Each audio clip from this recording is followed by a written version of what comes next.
अत्यंत महत्त्वाची बातमी आहे अमरावतीमधून। बच्चू कडूंची थोड्याच वेळात अमरावतीमध्ये रॅली निघणार आहे। अमरावतीच्या जिल्हा क्रीडा मैदानातून या रॅलीला सुरुवात होणार आहे।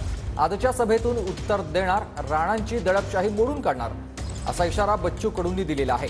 राणांनी कोणत्या धंद्यातून पैसे कमावले असा सवाल देखील राणांना बच्चू कडूंनी केलाय। रवी राणांना कुणाकडून पैसे येतात असा सवाल देखील बच्चू कडूंचा आहे। कुठे उत्साह अमरावती सध्या दिसतोय, हजारो गाड्यांची रांग लागलेली आहे। मला वाटतं आता 20,000 लोक तिथे जाऊन पोहोचलेले आहे। बाकीचे 20 ते 30,000 लोक रस्त्याने येत आहे। प्रचंड उत्साह आहे आणि ही लढाई शेतकरी शेतमजुरांची, आम्ही ही लढाई आता जिंकल्याशिवाय राहणार नाही। राणाची दडपशाही आम्ही मोडून काढणार आहोत। ज्याने जो कायदा हातात घेतलेला आहे, कायदा चकनाचूर करण्याचा जो प्रयत्न केला आहे, त्याला आम्ही उत्तर देणार आहोत आजच्या सभेतून। गर्दी अमित शहांच्या सभेला राहणार की बच्चू कडूंच्या? ते काय शेतकऱ्यांच्या सभेमध्ये, ही शेतकरी शेतमजुरांची सभा आहे, ही नेत्यांची सभा नाही।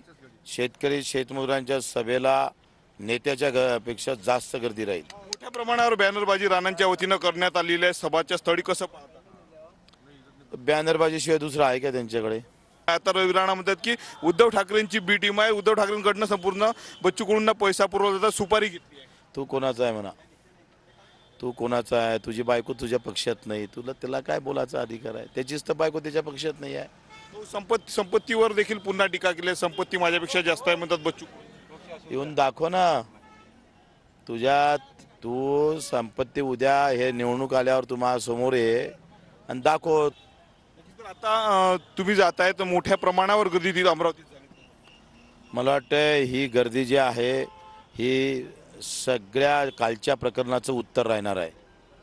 जे काल जे घडवलं, जे पोलीस प्रशासनाद्वारे आमच्या सभेची परवानगी त्यांनी नाकारली, त्याचं उत्तर आजची सभा दाखवणार।